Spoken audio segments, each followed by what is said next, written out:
nih, lu pasti demen dengerin cerita beginian. Ini kalau lu pikir ini cuma di AU, kagak sayang, ini ada di dunia nyata, tau gak lo? Jadi gue punya temen gue sebetulnya namanya Dina. Dina ini anak orang kaya banget pokoknya. Ya nggak sekaya itu sih, tapi menurut gue itu udah kaya banget karena dia bapaknya kerja di Kalimantan. Nah tuh gambarnya udah oke kan, udah tajir kan, pengusaha Kalimantan gitu. Di satu sisi gue punya temen di circle yang beda circle dia sama Dina nih. Sebetulnya namanya Putri ya, Putri lu macam-macam ya Putri hidup lu. Nah si Putri ini itu tuh selalu memamerkan hartanya dia. Padahal tuh kayak kita semua tahu, semua teman-temannya tahu bahwasanya dia tuh bukan dari keluarga yang berada banget, tapi dia bisa pakai barang-barang yang mewah gitu. Asumsi gue adalah oh nih anak pacaran sama sugar daddy di luar negeri gitu. Bule sugar daddy gitu banyak kan yang nyari-nyari perempuan belum kewong yang cakep gitu. Ekspektasi gue. Sampai ini suatu waktu dia ngomong, "Guys, kan gue mau ulang tahun nih minggu depan. Kebetulan lekong gue mau ngajakin buka kayak private room gitu untuk kita party gitu kan. Terus nanti dia ada juga kok di sana, nanti biar gue kenalin nih ya gitu." Ya udah dong, kita semua kayak oh oke, party gitu, namanya juga anak muda yang kan, Bo. Sudahlah, sampai nih kita loncat ke hari H ya kan, hari H. Nah, sebentar dulu. Tuh, gue izin nih, gue boleh nggak gue bawa temen gue, soalnya si Dina ini minta ditemenin ke suatu tempat lah gitu.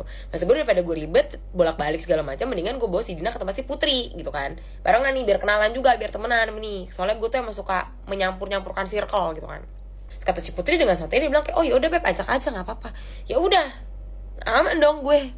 Tapi plot twist ya Beb. Astagfirullahaladzim, ya Allah, maaf ya om, anak-anak om dan tante semuanya. Jalanlah gue kucuk. Gak tau kenapa nih perasaan gue gak enak banget untuk membawa Dina ke si Putri. Ngerti gak lu? Gue tuh gak tahu gue punya feeling, insting gue tuh kuat aja gitu. Sampai akhirnya gue bilang sama si Putri, Put, gue udah mau nyampe, gue harus ngomong apa gitu kan. Karena itu tuh acaranya di, aduh ya Allah gue juga gak bisa bilang, pokoknya di suatu tempat lah gitu.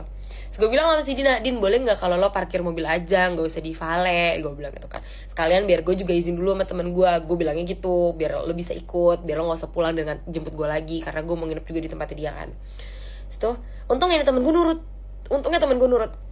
Oh ya udah Beb, kalau gitu gue nyari parkirnya, udah selesai, gue naik ke atas, gue ke kamar mandi. Lo tau apa?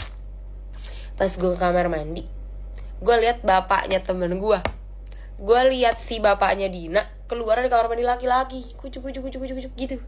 Udahlah, pokoknya gue masuk kamar mandi, udah selesai gue keluar, habis itu gue ke tempat si Putri, gue ke roomnya Putri, ke ruangan VIP-nya gitulah. Gue kesana, terus kok ada bapaknya si Dina. Terus gue bilang, Beb, laki lo yang mana? Itu lo sayang yang lagi numpangin red wine.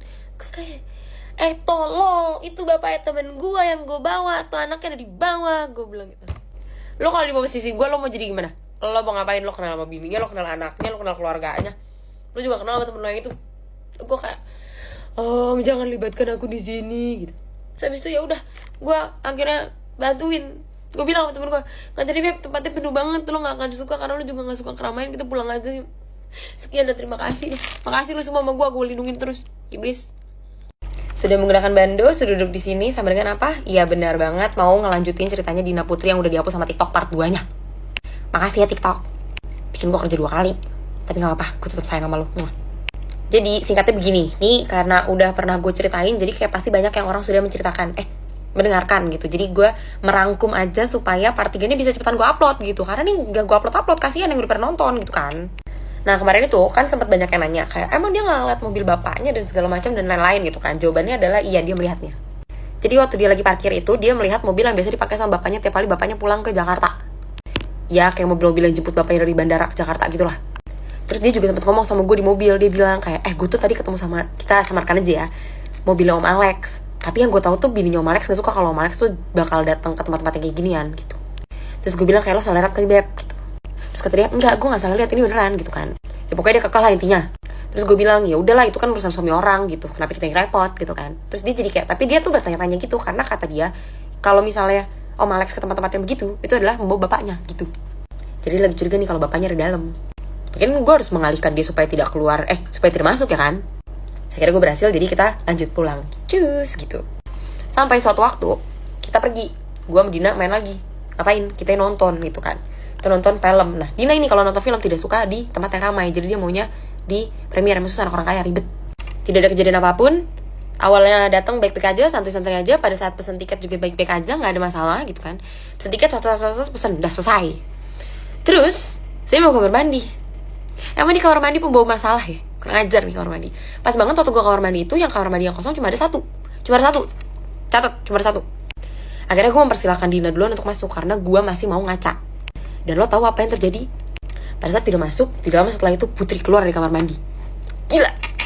Terus gue bilang sama dia, lo disir sama siapa? Tapi gue gak mau bisik-bisik karena gue tarik dia, karena gue gak mau itu ketahuan. Lo tau apa dia bilang? Lo di sini juga Beb, gue juga lagi nonton sama Terus gue bilang, sekarang lo balik karena gue lagi pergi sama anaknya dan jangan sampai ketahuan. Kenapa kak lo melindungi banget perselingkuhan bapaknya Dina sama si Putri? Enggak, bukan. Gue bukan melindungi, tapi gue lebih ke kayak gue gak mau jadinya kayak seakan-akan gue nih yang melindungi mereka gitu. Maksudnya kayak gimana ya?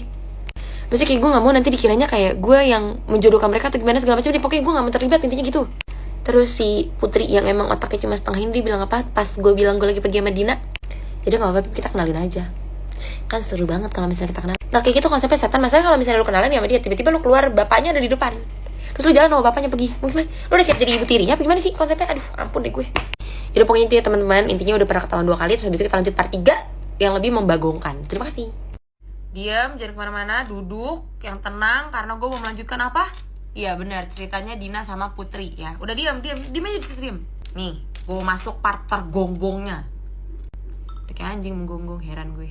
Jadi kan udah hampir 2 kali tuh ketahuan ya kan. Sebenarnya tidak hampir 2 kali ketahuannya, say. Dina ini tuh sebenarnya udah mulai curiga-curiga gitu sama bapaknya.